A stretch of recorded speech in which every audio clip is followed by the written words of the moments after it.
Isang napakagandang umaga sa ating lahat mga ka-farmers, mga ka-viewers, mga subscribers, followers, sharer at commentators. So sa umagang ito, inumpisahan po namin ang paghakot ng mga ipot na ating nasaking.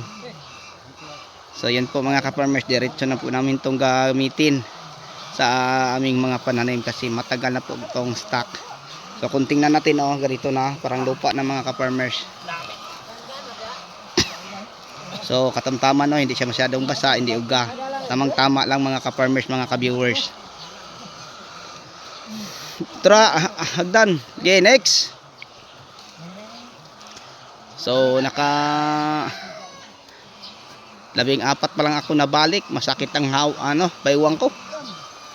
Pag tumanda na tayo mga ka-farmers, mga ka-viewers, marami na tayong mararamdaman. Hindi kagaya sa mga binata, parang pa, tumatalon-talon pa.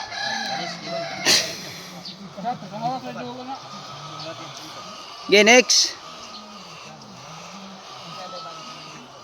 So meron lang kaming nasa 300 kapin pa sako ang nasaking mga ka-farmers. Kaya nga yung lahat na nasaking namin ay namin.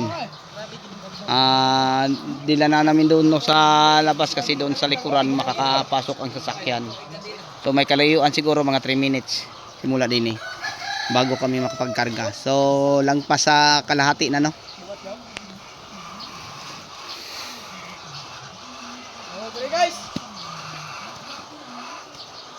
So mabigat to mga ka-farmers mga 50 hanggang 60 kilos bawat sako.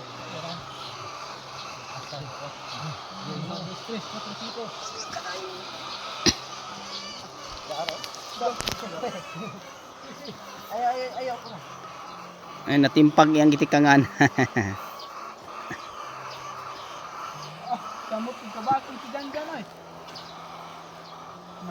So kahit ganito kahirap ang aming mga hanap buhay,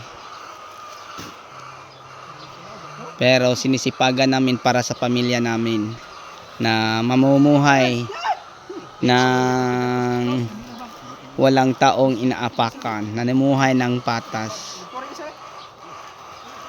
So hirap man kami mga ka-farmers sa araw-araw naming mga gagawin, pero alam namin mas mahirap na maghanap ng trabaho kung sakaling wala kang trabaho. So kahit farmers lang po kami, ayan, masaya kami mga ka-farmers. Let's go! So yung mga naano namin din mga ka-farmers ay nadala na namin doon palabas. So sobrang kapal ang mga ipot, tingnan nyo. Mga 3 roller siguro, 4 pa ba? So sobrang kapal na ang ipot kasi matagal na to mga ka-farmers, sabi ng mga ari. Mag 8 taon na po ito. 7 years kapin, so malapit na daw mag 8. So yan ang kapal ang ipot, sobrang kapal. So napakataas ang puste, ang manok ko nasa itaas. So bigay lang po namin ito sa amin, So may galab shout out po sa may-ari nito. Napakabait mo. Yan, napakadami.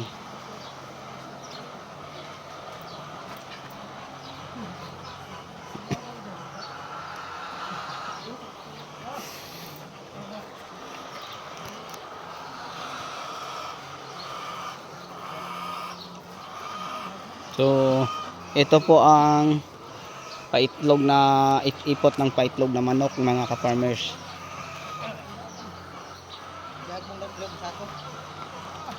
So maaga pa lang napisahan na namin ang paghakot. Kung pwede lang sana dyan ang stock makakalapit, siguro tapos na ito dahil dinala pa namin distansya. Kasi ang mga manok pog na paitlog, matatakot sila pag may mga bagong bagay na makikita nila. Kaya nga ang ipot ng manok ay dinala namin sa may kalayuang kunti.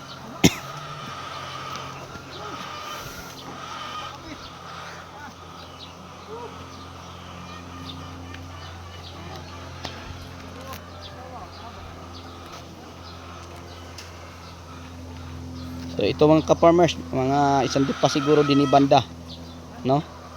Kasi yung mga nakita niyo din lang namin kinukuha. Nasa mga 100 sakto.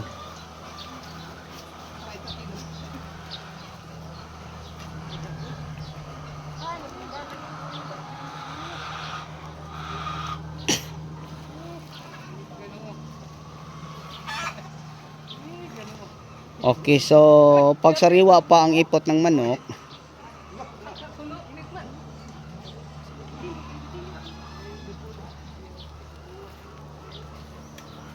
mga ka-farmers, kailangan pa ang proseso.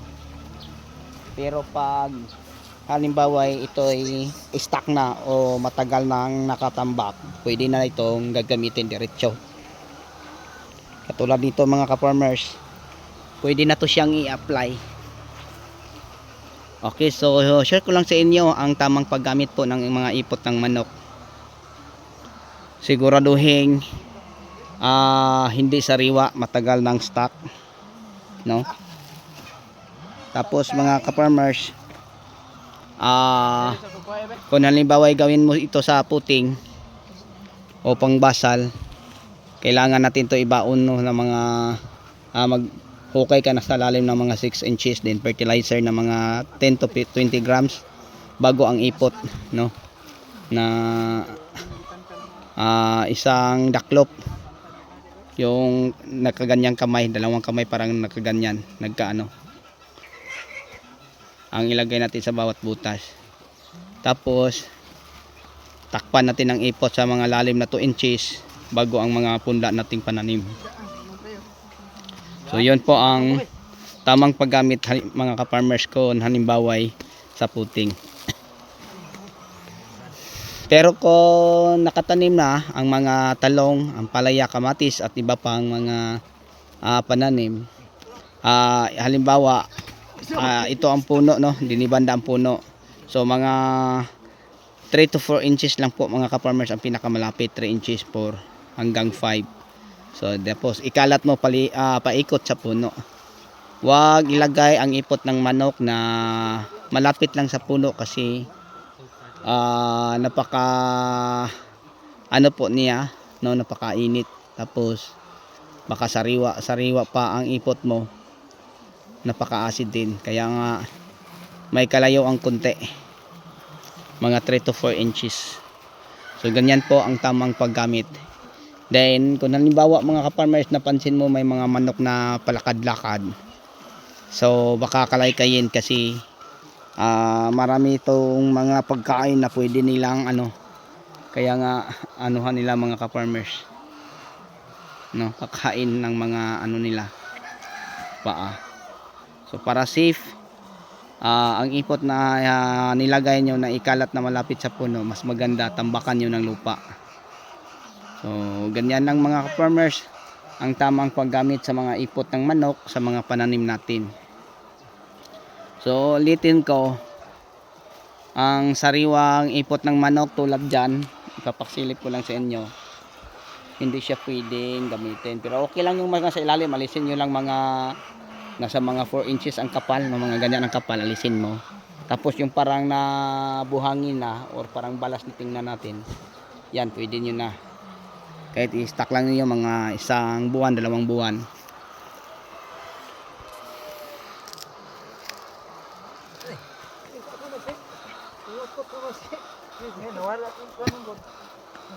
So ganyan lang po mga ka-farmers ang paggamit. Okay, so sa nagtatanong sa akin patungkol sa mga ipot ng manok, ang sako din nasa tag 50, pero yung ipot natin mga ka-farmers, libre lang po ito. So napakabait po sa may-ari din, no. Mega love shout out po sa inyo, pangulo ng barangay ito. So hindi ko lang pangalanan, baka ayaw niya. So yun po mga ka-farmers ng mga ka-viewers, napakabait po niya kasi binigay lang po niya sa atin. Malaking bagay naman po tulad dyan, hindi na nila maitabi kasi mataas ang kabilang side, so nakuha namin yung nakatambak dyan. So yung mga ipot banda, dyan banda pwede na maitabi uli. So napakakapal.